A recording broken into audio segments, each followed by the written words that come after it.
Welcome to the MLB Coast to Coast podcast, brought to you by Play Picks and the Lines. Coming to you from the West Coast, Josh Lander, joined by my guys Mo Nawara in the Midwest, and we got Nate Weitzer on the East Coast. We are looking at a Wednesday night baseball slate here, looking at these night games as always, making sure we can get those videos out to you guys in time. Make sure you are liked and subscribed to that page. Continue to follow along with us as we bring you a video for like these each and every weekday of this MLB postseason. And as always, if you do still need a FanDuel or DraftKings account, head to fdpicks.com or dkpicks.com and find those listings in your area, such as what we've got for tonight. Nate, let's get into it.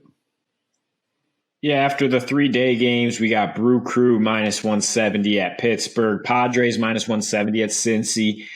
Then the Mariners are plus 115 at Tampa, Rockies plus 190 at Philly, Marlins minus 130 at Washington, O's big underdogs at plus 225 at the Yankees, the Red Sox plus 115 at Toronto, Cubs plus 170 at Atlanta, Detroit plus 150 at Minnie, Astros minus 130 at the Rangers, the Guardians are plus 165 at Angels, and then the A's plus 125 at the Giants in the Battle of the Bay. I think when we see a small money line for the Rays at home against the Mariners team that's still trying to find its stride and a pitcher that is pretty exploitable in Marco Gonzalez, I think we're all over that.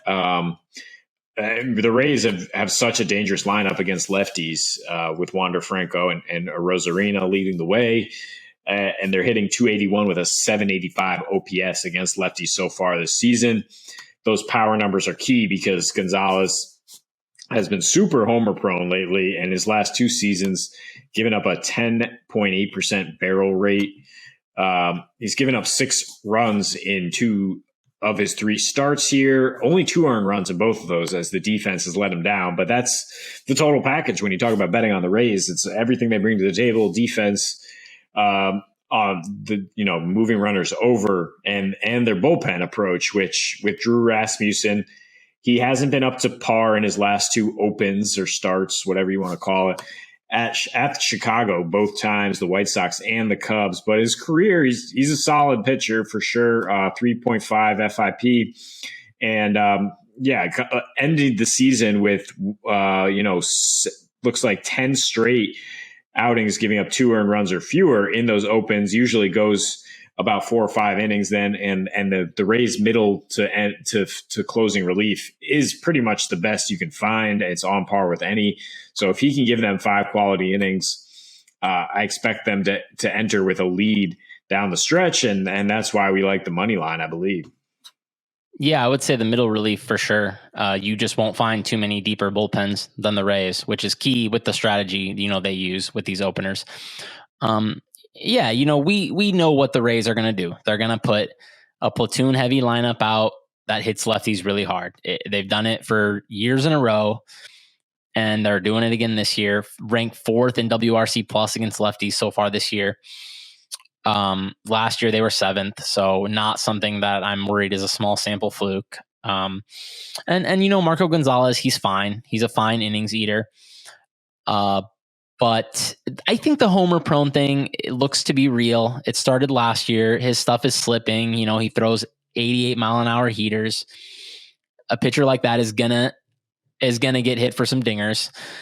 And then on the other bump, you've got Rasmussen, who he has a bloated ERA, but he's very, very good, I think.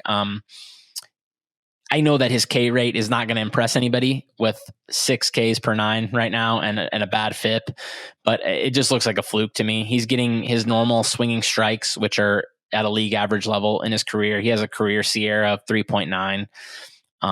So not worried about Rasmussen's poor early results really at all. And I'd play the Rays up to minus 140 here. I also like that they got blown out today because of the fact that they do need like a lot of innings from their relief in a Rasmussen game. So they should be saving their good arms for the Wednesday game. So I haven't checked the box score to be sure of this, but just assuming since they were down 7-0, they're not using up any premium bullpen bullets. I would say that's accurate. And as you guys mentioned, it's important that it is as good of a bullpen as it is. Top 10, a lot of important things, not letting runners on base, a lot of good K to walk ratio there for them. So yeah, I think that's also a good play against the Mariners. Let's move on to a game here featuring a couple NL East squads. We got the Marlins taking on the Nationals in Washington, D.C. there. We got Pablo Lopez, Eric Fetty. What do we think, Nate, about this one? We got minus 135 for the Fish on the money line there. I think the Nationals lineup is atrocious, and you can just pitch around Juan Soto, and nobody else is really going to beat you. And he's drawing a ton of walks right now, but not getting anything to hit.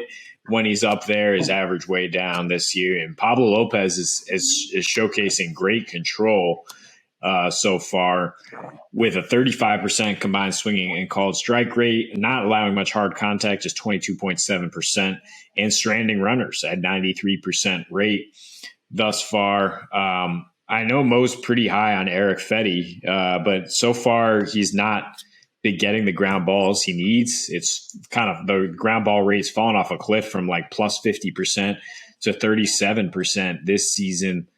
Last season, he struggled locating that fastball and gave up a 40% hard contact rate at home. He's struggled so far in his brief home appearances at Washington. And yeah, for me, it's just about Miami being able to string together a couple runs and having no faith in this Washington offense and no faith in the bullpen, really, when we talk about a potentially close game, which the Fish tend to play. I think even if the Nats are up, this bullpen, bottom five bullpen could cough it up. Yeah, I love Pablo Lopez. But I would, like you said, caution against being too excited to fade Fetty. I think he's pretty decent. He really seemed to become a decent pitcher when he changed his pitch mix last year. Not the best ERA, obviously, so far this year, but his peripherals look pretty normal. So I guess he's just going to throw hit roughly just a little below league average innings. Pablo Lopez is very good though. And yeah, this Washington offense, I mean, it's two hitters. It's Soto and it's Josh Bell. And if you just don't serve them meat, you're going to probably be fine. So,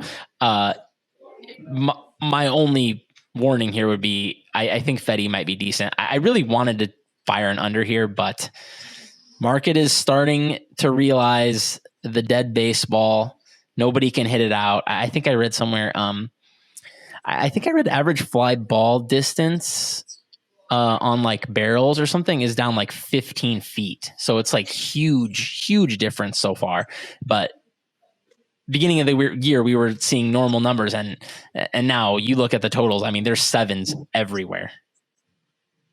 Yeah, and these two teams have been contributing to those unders for sure, and definitely Washington with that putrid offense. And I concur. Pablo Lopez has it so far in a big way, as we've seen, and definitely with that high K rate. So plenty to believe in there. I would feel pretty good about it under myself. But Mo is also right in terms of some of that, regressing to the mean so far this season. But let's finish things off here with one more game in the West, as we got the Astros and the Rangers. Nate, we've got 8.5 runs as the total. I believe you're looking at starting with the total if you're talking about this game.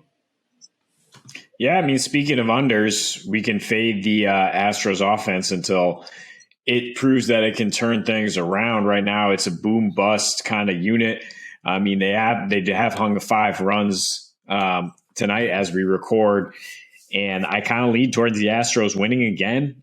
Just a little bit more of a body of work from Christian Javier versus Glenn Otto, who the Rangers are hoping for a nice, piggyback on his great debut this season. Definitely struggled as rookie last year, but a 20% swinging strike rate in that season debut, showcasing some good movement on that cutter. But I mean, this Rangers offense, they'll put guys on base and then not drive them in. And they've gone under in 4 of their last 6. Might have another under tonight if they don't come alive late.